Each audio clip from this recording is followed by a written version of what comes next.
Nakawang kayo? Oo. Pag gising ko ng alas 10, bukas na yung pinto. Ba't pinababayaan niyo nakabukas pintuan? CCTV namin, hindi naman nakasaksak. Na na-cancel din ang CCTV na din sila nasaksak. Kasi ano eh. Tapos kanina, may matanda. Tinulungan ko. Ang good eh.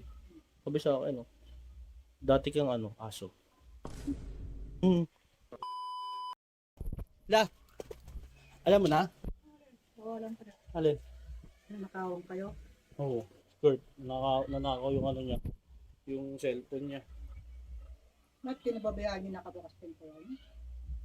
Hindi. Si Rina din. Alas 7 pumasok. Tapos, nagmamadali siya pumasok kasi yung rider nasa baba na. Hindi niya nailak yung pinto? Hindi niya alam kung nalock niya. Sinarado niya na ng malakas. Tapos, may ko nun, parang nagising ata ako, parang narinig ko eh.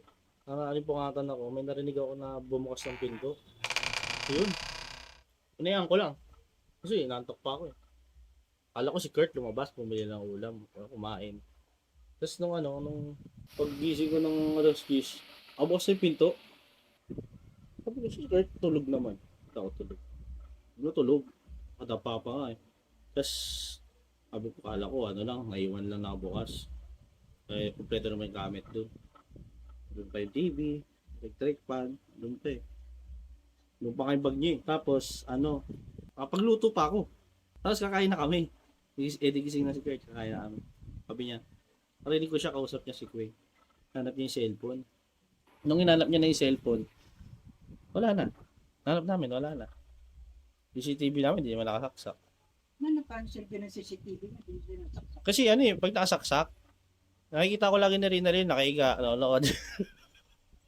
Yung mga ngaalak ko, di ba? Eh, di tanggalin ko saksakan. Eh, di tigilin siya, di ba? Kaso yun nga, asos yung CCTV pa namin, nasa likod pa ng pintuan, pagbukas mo ng pinto, wala ka na makikita. Tapos kanina, pag namin, di ba, punta kami dito ngayon. Grabe nga, parang ang malas ng araw. Kasi pag namin, pagkalabas namin ni Queen, diyan sa may eme, kanto, gawin dyan yung tawiran. May matanda, tinulungan ko. Ang good eh. Tanda. Tapos, tinulungan ko, tumawid. Tapos nung nakatawid na kami, sabi sa akin, dati kang aso.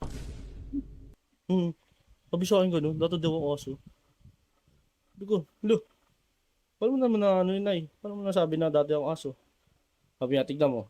Di ba meron kang nunal sa likod, sa batok? Sabi niya, tignan, hawakan mo lang. Dito, tignan. Tignan mo dito. Oo. Hawakan mo nga eh. Nga! Hawakan lang. Ay, to ka!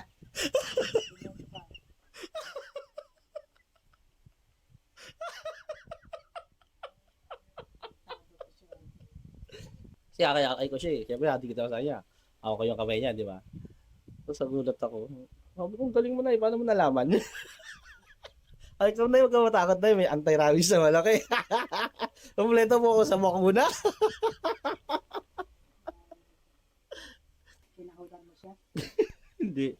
Sabi niya lang dati daw kasi ako aso. Tapos nakita niya kasi naglalaway-laway ako eh. Kaya siguro sabi niya, dati ako aso. O amoy aso lang siguro ako. Buti nga, di kita naagat eh. Minsan talaga ganun ako eh. Ay, to ka!